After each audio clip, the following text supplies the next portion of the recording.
Aïe, aïe, aïe. Je suis dans la merde, là. Allez.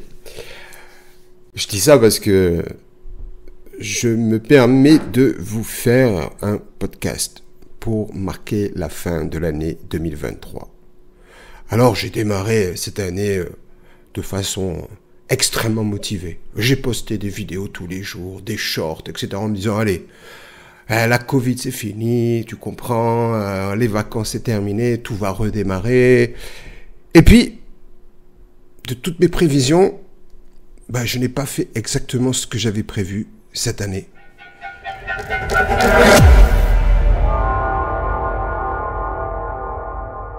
C'est pas pour vous parler du mindset que je propose de vous faire un podcast aujourd'hui. Ce n'est pas non plus pour vous parler de mon bilan de cette année.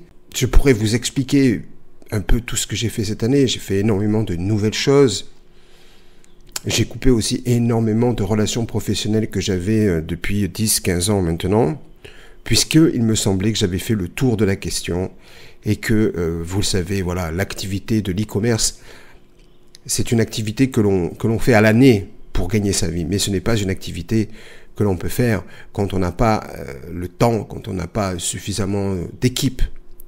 Donc pour moi, je me suis dit, il est temps de terminer. Alors j'avais tenté d'ouvrir un nouvel outil. Un outil que j'ai commencé dès 2019, qui n'était pas encore livré en 2023. Vous vous rendez compte? Un outil qui permettait de sourcer des produits comme Oberlo. Un outil qui aurait permis de sourcer des produits comme Deezers. Waouh! Mais, alors, je peux pas dire que c'était par manque d'expérience. L'environnement des startups, l'univers du développement, travailler avec des codeurs, c'est quand même un sujet que je maîtrise. J'en ai fait pendant plusieurs années. Et on va dire que j'ai même été obligé de me former, que ce soit la gestion du serveur, que ce soit la création d'applications de add-ons, que ça a été pour PrestaShop un moment, pour Shopify un autre moment. Mais malgré toute cette expérience, malgré un cahier des charges préparé, même malgré un budget prévu, tout n'a pas fonctionné comme prévu. Alors, vous savez, je ne vais pas critiquer qui que ce soit, ou je pourrais vous dire que effectivement l'équipe de développeurs n'a pas voulu suivre mes conseils. Moi, j'avais proposé de développer quelque chose de tout simple sur un WordPress, une espèce de add-on, histoire de pouvoir livrer quelque chose rapidement pour pouvoir aller tester le marché. Et on m'a répondu, mais non, mais c'est pas assez, tu comprends, c'est pas assez robuste, il te faut quelque chose de solide, tu fais des milliers de commandes tous les jours, tu as besoin que ça fonctionne. Et moi, j'ai pourtant expliqué que Oberlo, qui a commencé à l'époque en Estonie, pour ceux qui connaissent un petit peu l'univers de l'e-commerce et du sourcing, ont commencé avec une solution avec WordPress. Et une fois qu'ils ont commencé à se développer, ils ont développé eux-mêmes. Alors on m'a dit, il faut prendre Strapi parce que tu comprends, voilà, c'est le nouveau CMS tendance. Sauf qu'on m'a pas expliqué qu'il fallait des milliers d'heures. Donc je me retrouve avec des factures à payer, un outil qui ne fonctionne pas en tout cas pas suffisamment à mon goût, un outil qui ne fait pas de facture, un outil qui n'encaisse pas d'argent, c'est juste un outil qui montre des produits, des dizaines et des dizaines et des dizaines et des dizaines de milliers d'euros dépensés, et cet outil ne fonctionne pas. Cet outil, vous pouviez sourcer des produits via AliExpress, mais AliExpress, on le sait, ce ne sont que les débutants qui utilisent AliExpress. Alors on a développé tout en dur, vous comprenez, on a été dans l'API d'AliExpress, et puis AliExpress met des mises à jour. Donc quand AliExpress a fait ses mises à jour, il faut revenir coder, ça recoûte encore des milliers d'euros. Alors qu'on aurait pu utiliser un outil, se connecter à une plateforme qui travaille déjà sur les API, que ce soit AliExpress, Alibaba, Taobao, 1688. Et moi, au départ, je voulais Alibaba. Je voulais qu'on puisse proposer un outil pour pouvoir sourcer des produits sur Alibaba. Mon cœur d'activité, c'est de créer des marques. Mon cœur d'activité, c'est d'envoyer des dizaines, voire des centaines de colis pour le même client tous les jours. AliExpress, c'est bien pour une vitrine. Donc finalement, j'ai fermé ce projet, j'ai fermé le serveur. Je n'ai rien sauvegardé. Si, je dois toujours avoir un GitHub qui tourne par là avec les releases. Donc ce que je vous avais projeté pour 2023, j'avais dit, voilà, on a l'outil. L'outil, alors, c'est pas qu'une question que l'outil n'a pas fonctionné, c'est aussi que le marché c'est enlisé. Le marché c'est enlisé. Voilà. Et quand le marché s'enlise, Soit vous continuez et vous perdez pied, soit vous rebondissez. Pour parler un petit peu de ma vie personnelle, je me suis enfin marié dans ma vie. Alors ouais, je sais, pour les progressistes français, on s'en fout du mariage. Mais moi, je vous souhaite d'avoir un aboutissement dans votre vie, de vivre des choses. Alors ouais, papy boomer, Louis de boomer. Je m'en fous que vous me regardiez comme un boomer. Ben, je vous le dis, en 2022, j'ai rompu avec 15 ans ou 20 ans de vie pour me marier. Et aujourd'hui, je suis devenu papa. En 2023, je suis devenu papa. Donc j'ai complètement changé toute la phase de ma vie. Alors c'est pas que je me suis mis à faire des couches ou à faire des biberons. Ça, je m'en excuse d'avance à toutes les personnes qui pensent qu'il faut être à la fois homme d'affaires, homme de ménage, accompagnant, papa poule, etc. Non, ce n'est pas moi qui le fais. Je suis occupé dans de nouvelles activités. Des nouvelles activités que je vous présenterai pour l'année 2024. Alors, dans ce bilan 2023, comme je vous ai dit dès le début du podcast, on peut voir le verre à moitié plein ou le verre à moitié vide. Et pour moi, le verre, il est quand même à moitié plein. Vous comprenez, même quand quand vous fermez, quand vous stoppez une activité que vous avez commencé il y a des années, voire des dizaines d'années. Et je pense que c'est un bon exemple pour moi. Parce que beaucoup de gens se sentent terminés à l'arrivée, alors à l'orée des 35 ans, des 40 ans, des 45 ans et des 50 ans. Les gens se pensent terminés dans leur vie. Ouais, aujourd'hui, j'ai pas la possibilité de faire ça. De toute façon, si je fais quelque chose, je vais partir, je vais aller en Thaïlande, je vais ouvrir une petite boulangerie, je vais trouver une petite femme, elle va cuisiner les croissants pour moi, elle va les vendre. Et bon, moi, je ferai semblant d'être dans les affaires. De toute façon, j'amène l'argent. Je vais vendre ma maison chez moi, je divorce, je vais vendre ma maison, je vais prendre mon argent. Et je vais me faire une petite vie. Alors moi, c'est pas exactement ce que j'ai décidé de monter en 2024, et notamment ce que j'ai commencé en 2023, puisque j'ai obtenu une licence d'investisseur en Indonésie, et j'ai reçu de la part de la Banque centrale en Indonésie, qui est la Banque Indonésia, la capacité de recevoir jusqu'à 100 billions par an d'investissement. Et comme vous le savez, si vous avez suivi les vidéos précédentes, je suis sur la partie de Bornéo, qui est l'île qui va accueillir la nouvelle capitale d'Indonésie, qui s'appelle Nusantara. Et le projet se dénomme IKN. Donc j'ai fait toutes les démarches, administratives. J'ai rencontré le ministre des Investissements. J'ai rencontré la Banque centrale. J'ai discuté avec les head office de différentes banques pour savoir de quelle façon je pouvais amener des investissements en Indonésie. Il faut quand même savoir que c'est taxé à 25% quand même par le gouvernement. Donc discuter des possibilités d'avoir une réduction d'impôts sur les investissements internationaux, etc. Donc 2023 c'est fait un petit peu, on va dire en mode soum-soum, en mode sous-marin. J'ai fourni du travail personnel extrêmement long, extrêmement assidu. C'est pour ça que je ne mets d'ailleurs pas ma caméra sur cette vidéo. Je n'ai pas été chez le coiffeur depuis plusieurs semaines. Je n'ai pas fait de sport cette année. Donc, on va dire que je ne ressemble à rien parce que je suis concentré sur un nouveau travail, sur une nouvelle mission. Et j'ai envie de vous dire, c'est un peu comme quand vous commencez les entraînements de sport ou comme si vous commencez à vous lancer dans la musique. Vous devez fournir du travail personnel. Et c'est exactement ce que j'ai vécu en 2023. À savoir travailler nuit et jour sur le lancement de mes projets, sur le lancement d'un accompagnement financier sur des projets en Indonésie. Alors je serais ravi en 2024 de pouvoir reprendre un petit peu les vidéos. J'avoue que le monteur avec qui je travaillais, qui est aussi un ami de longue date, n'a pas beaucoup de disposition et je pense qu'il en avait un peu marre de mes vidéos qui servent à rien sur YouTube, puisque lui, vous voyez, je pense pas que ça l'intéresse vraiment de monter des vlogs, de monter des vidéos sur les systèmes bancaires ou de m'accompagner sur des lives où on est 10, 15 ou 20 connectés. Et comme je suis pas un assidu des réseaux sociaux, c'est-à-dire que pour moi TikTok, j'ai l'application TikTok, je peux vous donner un lien de mon application TikTok qui est ouverte depuis 2019. Je pourrais avoir un énorme compte TikTok, mais je pense qu'il y a une limite.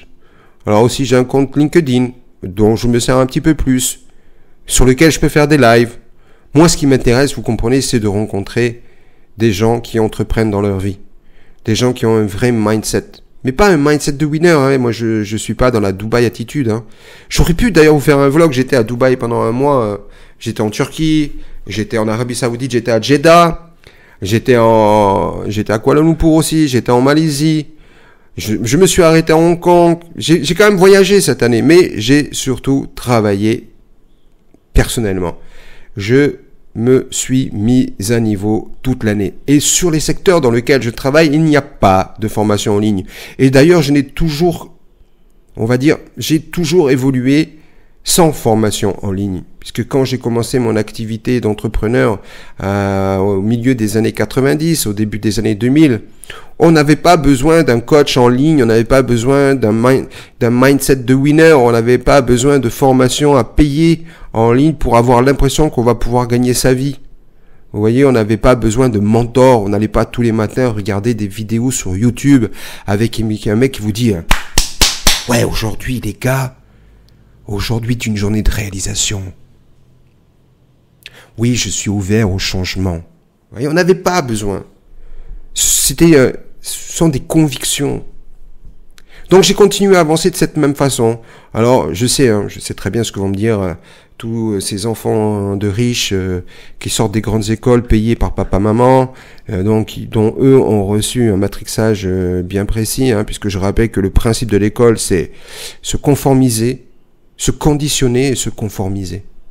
Alors on pourrait débattre sur l'éducation. J'ai eu envie de répondre cette année à certaines actualités que j'ai vues passer. Pour ceux qui étaient avec moi en 2020 et 2021, j'ai participé avec l'association Covid en France, avec l'avocat Maître Divisio, à mettre des bâtons dans les roues au gouvernement français sur leur volonté de ne pas fournir de masques aux gens, de vouloir les vacciner comme des animaux. Et j'ai attendu personne pour le faire. Il faut de l'engagement dans ce que vous faites. Et 2023 a été pour moi une année d'engagement. Et d'ailleurs, je tiens à signaler que 2024 sera une année de réalisation. Alors, je vois pas l'intérêt de vous partager des vidéos, de me filmer pour montrer que je suis un entrepreneur à succès. D'abord, je me considère plus comme un entrepreneur aujourd'hui. Vous comprenez? C'est comme quand vous allez rencontrer une banque et vous dites « Je suis un jeune entrepreneur ». Vous n'avez pas besoin de vous dénommer. Ou je suis un jeune de quartier. Ou je suis un jeune français. Ou je suis un français. Ou je suis un dissident. Ça, ce sont des étiquettes. C'est une forme, on a besoin de s'identifier à un modèle. On a besoin de s'identifier à un groupe. On a besoin de se reconnaître entre nous. Comme une meute de chiens. Donc moi, je n'appartiens à aucune tendance. Je fais ce que j'ai à faire. Alors oui, j'aurais pu faire de la bourse. J'ai bidouillé avec un collègue sur du binaire et on a d'ailleurs fait bugger le système. Bien sûr, on aurait pu poser de l'argent et vivre tranquillement, mais c'est pas ce qui m'anime. Vous voyez, c'est pas ce qui me donne envie d'y aller. C'est pas non plus de devenir un grand patron d'une ONG ou d'être un grand patron d'une boîte. C'est très bien tout ça. On en a besoin de grands patrons. Comme on a besoin de syndicats. Après qu'on ait besoin de politiciens en France, je ne sais pas. Des gens qui se font élire sur des programmes, mais qui, une fois élus, n'appliquent pas le programme. Je pense d'ailleurs, une de mes plus grosses erreurs que j'ai fait sur ces 10 dernières années, c'est d'être parti de Hong Kong pour rentrer en France après l'élection de Macron, en pensant qu'on allait libérer le travail, ce qui nous avait été promis. J'ai d'ailleurs passé 2 ans en France entre 2017 et 2019 avant de pouvoir repartir, et je peux vous dire que j'en ai souffert. Rendez-vous compte, je suis arrivé en France, il fallait que je refasse toute ma sécurité sociale, parce que j'ai quitté la France, je suis un expatrié, on me demande mon extrait de naissance, je ne peux pas avoir de sécurité sociale tant que je ne suis pas resté 6 mois sur le territoire français, je ne peux pas avoir d'appartement, je ne peux même pas avoir une boîte postale dans un centre, dans un CCAS. Un vrai clochard. Quand vous rentrez en France, après avoir entrepris, après avoir réussi. J'ai eu mon appartement, mes bureaux en Chine dans les années 2000-2010 tout seul. Il n'y avait pas Google. De toute façon, Google ne fonctionne pas en Chine. Donc votre bail, il est en chinois. Quand vous allez payer Internet en Chine, c'est vous le payez une fois par an. Vous allez ouvrir un compte en banque en Chine, les gens ne parlent pas anglais. Il faut performer. Il faut être performant. Il faut y croire. Enfin voilà. Ça sera le bilan de cette année 2023. En attendant 2024. Et je ne peux pas promettre que je vais faire des vidéos. Parce que moi aussi, je regarde un petit peu YouTube et je vois Instagram. Et on me dit, oui, mais il faudrait que tu postes sur Instagram. Mais sur Instagram, la cible, voilà, j'ai pas envie de vendre des formations et des coachings. Des coachings, j'en ai fait. J'ai d'ailleurs fait des prestations sur 5euros.com pendant très longtemps. Alors, toutes les prestations ne sont pas à 5 euros. Maintenant, d'ailleurs, le nom a changé. C'est devenu ComeUp. J'en ai fait plus de 500. Donc, j'en ai rencontré des gens. J'en ai fait des accompagnements. Vous aidez des gens, alors vous les aidez à monter leur site. Vous les aidez à développer leur activité. Et la seule chose qu'ils cherchent, c'est des gens qui vont leur faire le travail. Parce qu'il y a encore un malin qui a dit, il faut absolument déléguer. Il faut tout déléguer. Si vous ne déléguez pas, vous n'allez pas vous développer. Il faut aussi savoir, avant de déléguer ce que vous faites, pour bien expliquer ce que vous voulez déléguer. Donc voilà, je n'ai pas envie de faire d'accompagnement, je n'ai pas envie de faire de coaching, je n'ai pas envie d'être un mentor, je n'ai pas envie d'être un exemple pour qui que ce soit. Moi, je vis simplement dans la jungle. Je suis au contact d'investisseurs, d'énormes investisseurs. D'ailleurs, j'avais une excellente opportunité pour cette fin de fin d'année. J'aurais pu vous proposer des investissements avec des rendements extraordinaires. Je pourrais venir d'ailleurs, et j'ai pas peur d'affronter le bashing, de gens qui vont dire, ah voilà, regardez, encore un influenceur qui va nous promettre monts et merveilles. Mais c'est impossible. C'est impossible de demander à quelqu'un d'investir 25 000 euros ou 25 000 $, et de recevoir 250 000 $ 6 mois après. Si, c'est possible. Après, il faut juste être avec les bonnes personnes. Et puis, il faut signer les bons documents. C'est sûr que si vous allez sur un rendement de 200%, juste parce qu'un influenceur a fait une story sur Instagram ou sur Snapchat, et que parce qu'il a 3 millions d'abonnés, ça lui donne plus de crédibilité qu'à quelqu'un qui n'est pas sur les réseaux sociaux, mais qui bosse 18 heures sur 24, 7 jours sur 7 pour développer ses projets. Alors, il y a de fortes possibilités, une forte probabilité que vous n'ayez aucune réussite. Donc tout ça pour vous dire, dans les 2 dernières minutes, et je m'allume une cigarette, dans ces 2 dernières minutes de ce podcast, pour cette fin d'année 2023. Ce podcast que j'enregistre samedi 30 décembre, il est 16h20, heure Indonésia, soit 9h20, heure Europe, heure Paris. C'est qu'il faut croire en vous. Il faut y aller. Il faut avancer. Il y a des périodes difficiles, il y a des périodes de joie. C'est un peu comme tout ce qui se fait autour de nous. Il pleut, il fait beau, il fait jour, il fait nuit. Vous comprenez? On ne peut pas abandonner. Je ne peux pas abandonner. Et en 2024, je n'abandonnerai pas. Voilà. C'est la fin de ce podcast. Je vous donne rendez-vous en 2024 pour cette nouvelle année. Je vous souhaite une excellente année. Mes meilleurs vœux, surtout de santé, parce que tant qu'on a la santé, tout va bien. Et je vous souhaite d'être heureux dans vos vies. Portez-vous bien. Merci à vous.